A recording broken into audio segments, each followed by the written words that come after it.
Imagine a quiet evening. You are sitting alone, and for the first time in years, there is no noise around you.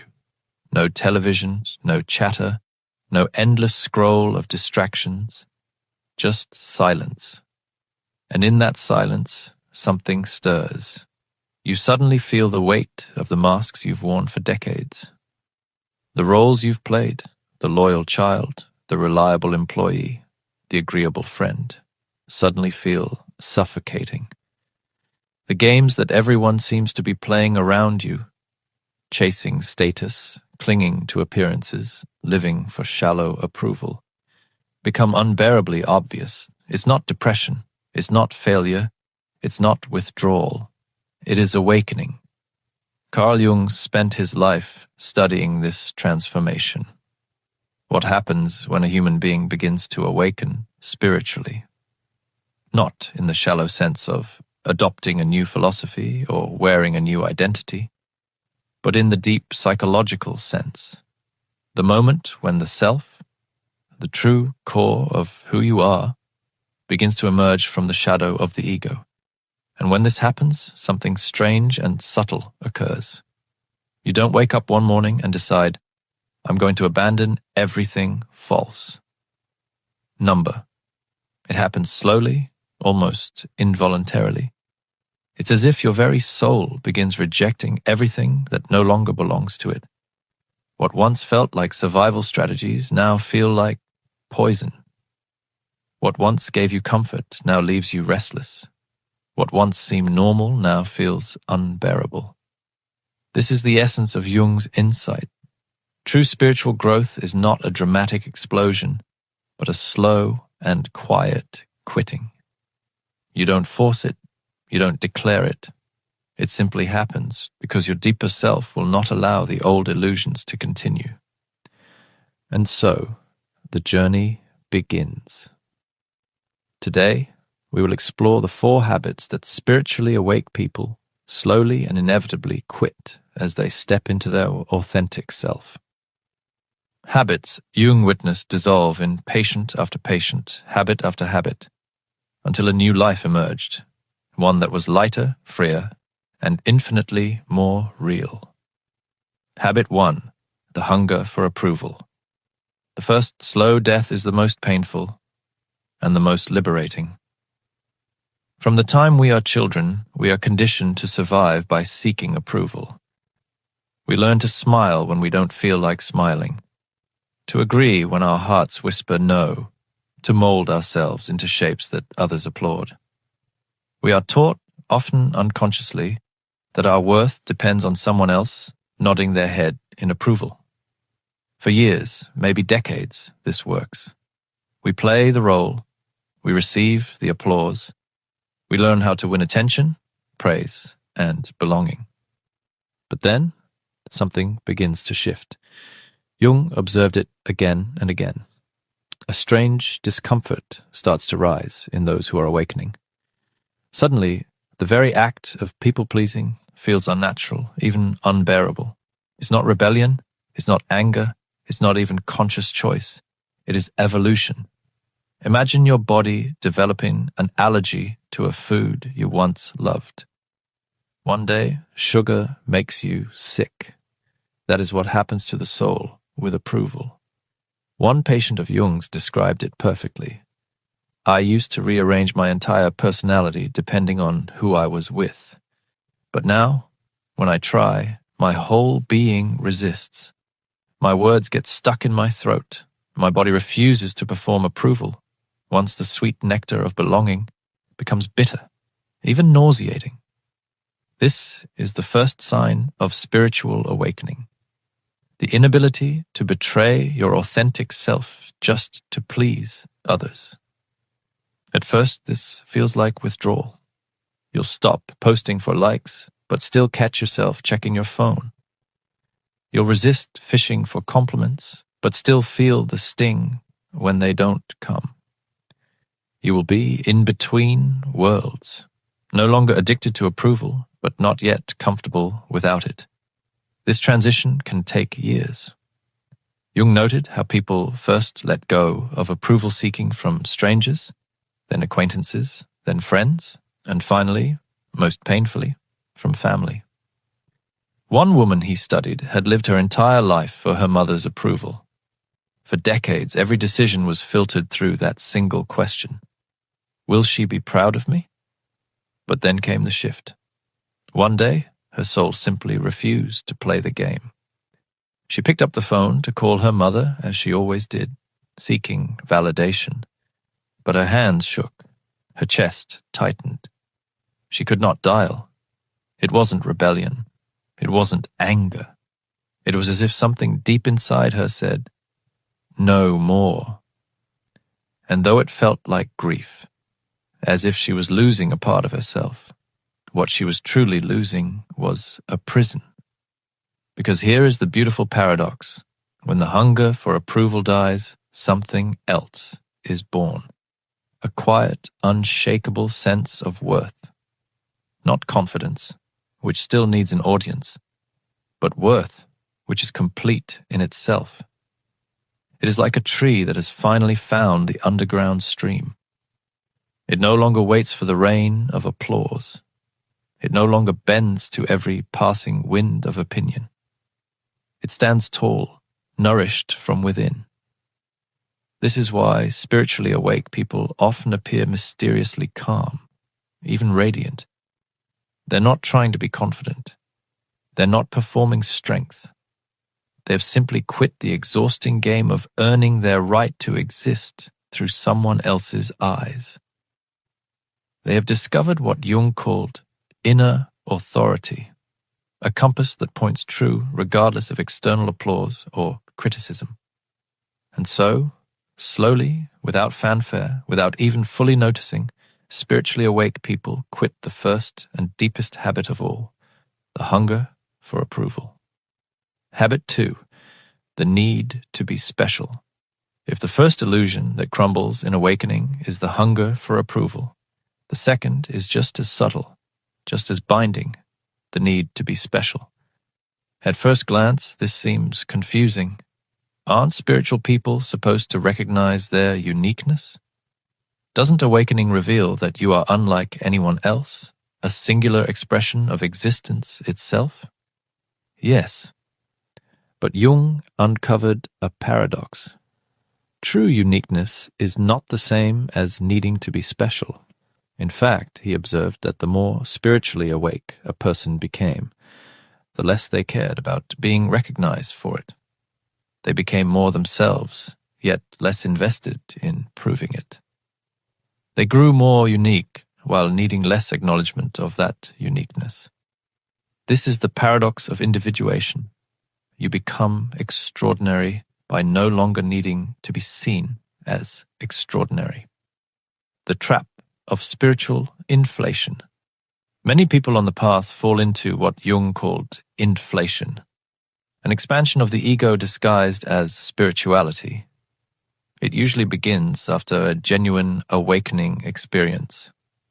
Someone meditates deeply, or has a profound dream, or touches a layer of reality that feels ineffably true. In that moment, they feel illuminated, chosen, set apart.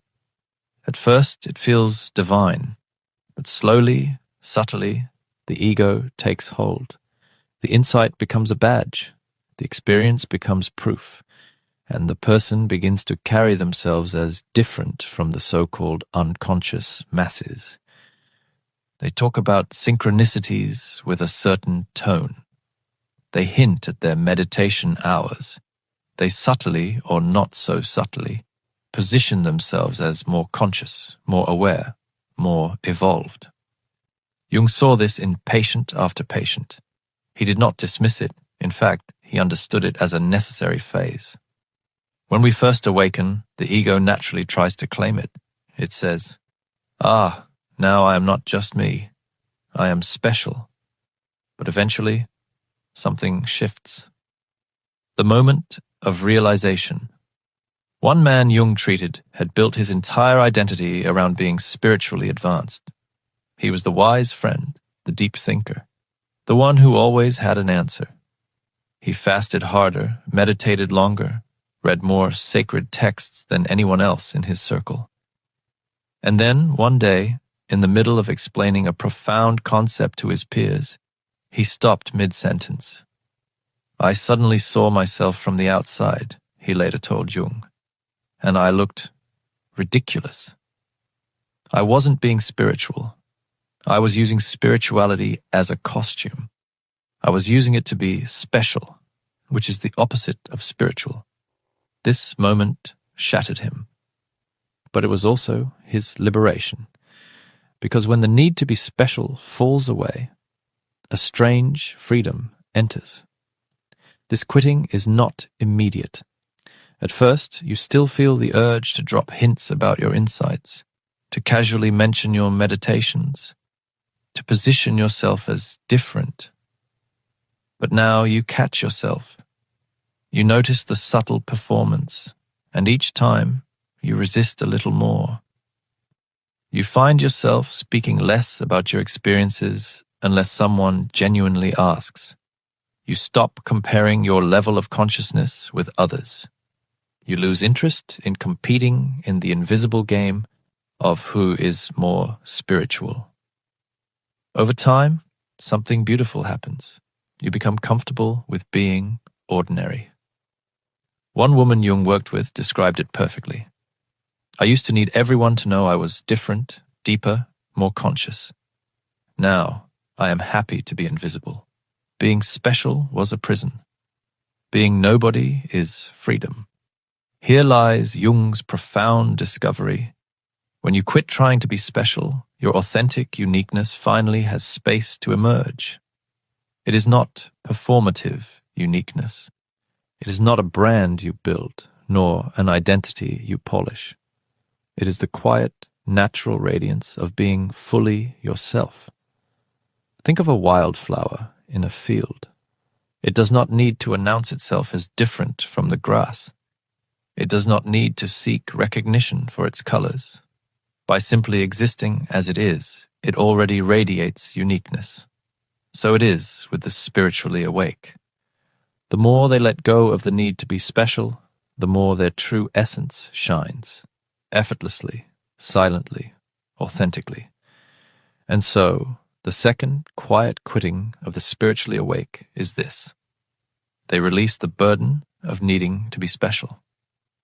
They stop carrying the heavy chains of comparison and superiority. They stop dressing their egos in spiritual robes.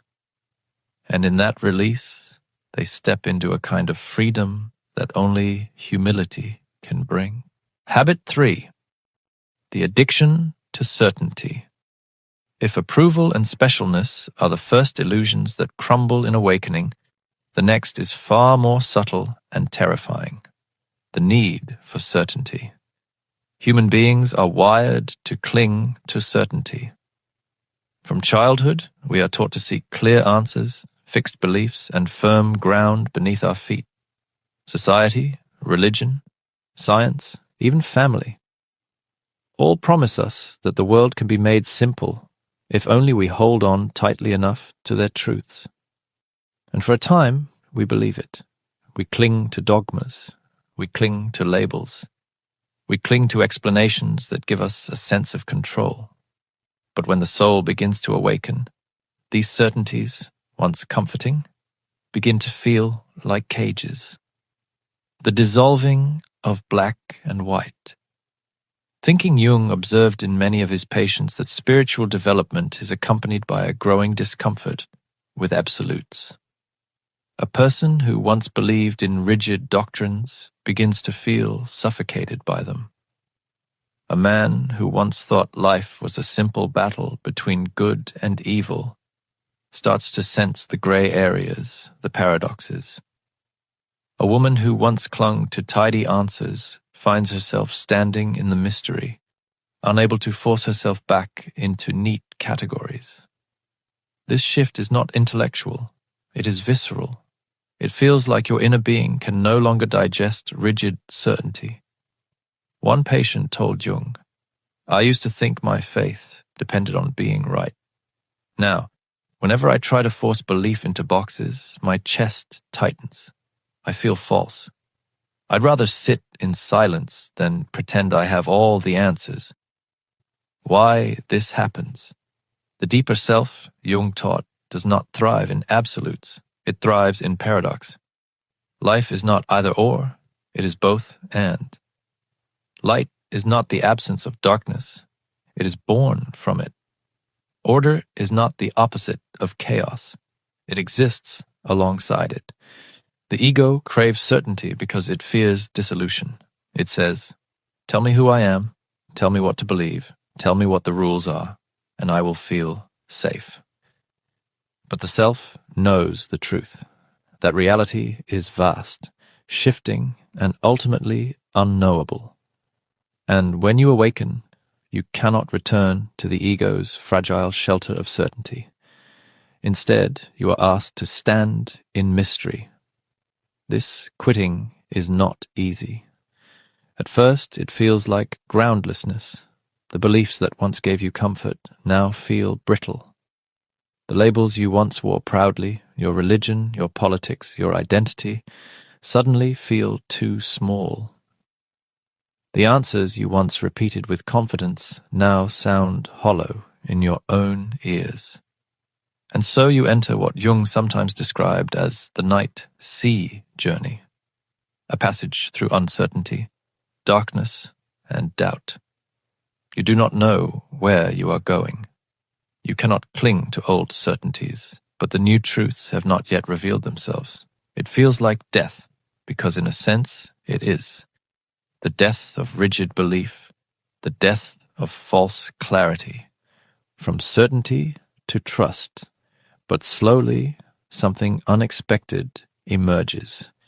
As you stop clinging to certainty, you begin to develop something deeper, trust. Not blind belief, not dogma, not forced optimism, but trust in the unfolding of life itself. You no longer need the map to be fully drawn. You no longer need the questions to be perfectly answered. You begin to sense that the mystery itself is the teacher. One of Jung's patients described this transition. "I used to panic if I didn't know the answer. Now I find a strange peace in not knowing. It's as if I've stopped demanding that the universe explain itself and started listening instead." This is the profound shift from clinging to certainty to resting in mystery. The quiet, quitting. This quitting also happens slowly. First, you stop arguing so much. Then you stop trying to convert others to your point of view. Eventually, you stop demanding explanations from life itself. Instead of asking, "Why is this happening?"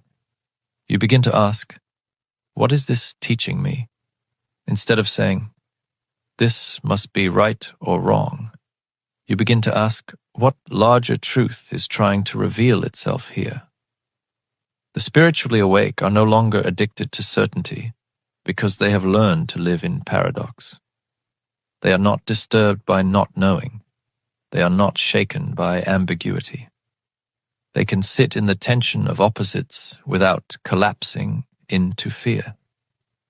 And this is one of Jung's greatest insights. Individuation requires the courage to live without absolute certainty. For when you let go of the craving for rigid answers, you make space for something greater, the unfolding of your authentic self. So the third habit spiritually awake people quietly quit is this: the addiction to certainty. They stop demanding to know everything, and in doing so, they finally learn how to trust. Habit 4, the compulsion for busyness. There is one more habit Jung often saw dissolve in those who awaken spiritually. It is so ordinary, so celebrated in modern life, that most people never even question it. It is the compulsion for busyness. The addiction to constant doing. From the moment we are born, society whispers and then shouts that our worth is measured by our productivity. We are told to stay busy, stay useful, stay on the move. To rest is laziness. To pause is waste. To be still is to fall behind. And so we fill our days with endless activity, work that never ends, Goals stacked upon goals. Even our leisure becomes performance. Vacations documented for social approval, hobbies turned into hustles. Busyness becomes not just a schedule, but an identity. We say, "I'm so busy," as if it proves our value. We run, we rush, we collapse at night exhausted, yet secretly proud that we kept moving. But Jung noticed that when people begin to awaken, this endless drive for busyness no longer feels tolerable. Something inside refuses to keep running in circles. It often begins in the body.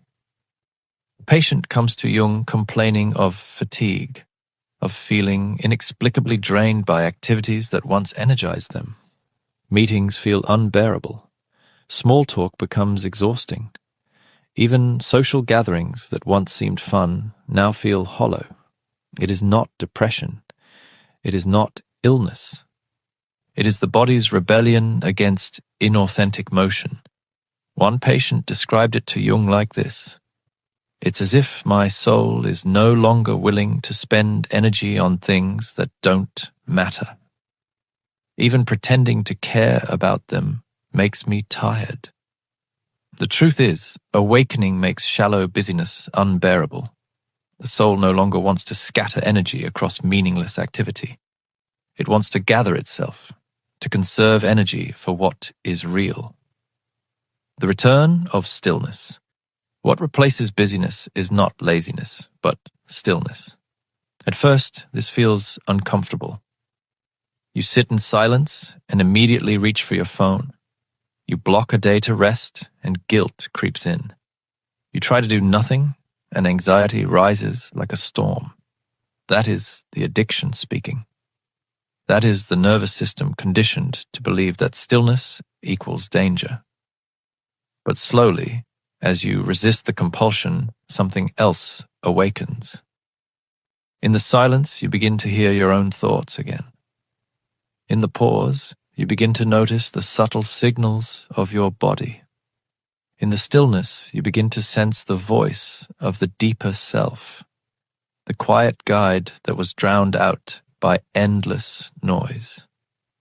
One woman Jung worked with put it beautifully: "When I stopped filling every hour with activity, I discovered that my soul had been waiting to speak.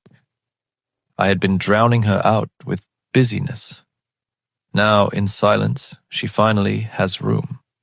The spiritually awake no longer measure life by productivity. They measure it by presence. It is not how much they did today, but how deeply they lived it. Not how many tasks they completed, but how aligned those tasks were with their authentic self. Jung saw this transformation as essential to individuation. To live as your true self requires the courage to slow down, to say no, to choose depth over speed. The world may still rush around you, but the awakened soul no longer runs with it. They choose the unhurried rhythm of truth. Like all the others, this quitting is gradual.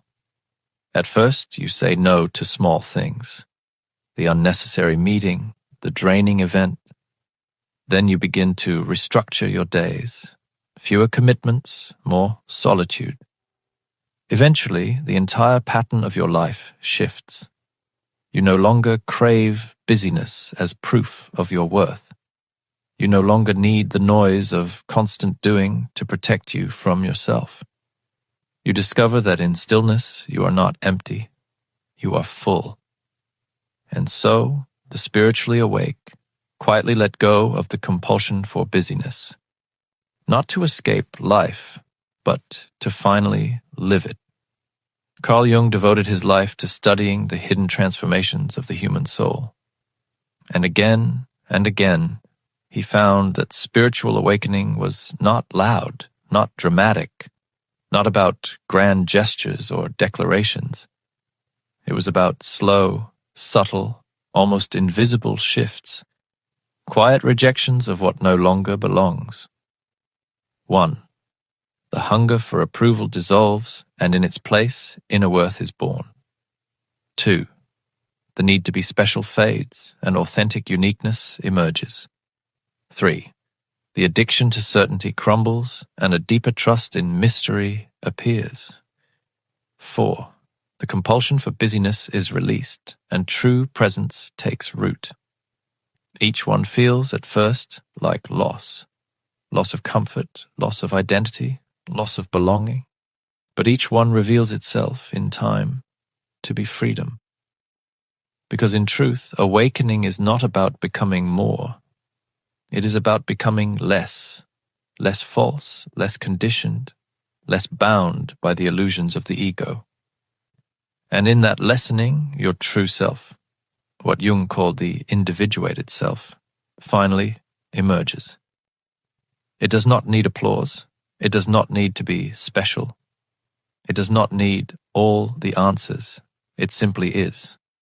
And when you arrive there, you discover that the prison you once lived in was made only of illusions. The door was never locked, and the freedom you sought was not somewhere outside you. It was waiting, quietly, within you, all along.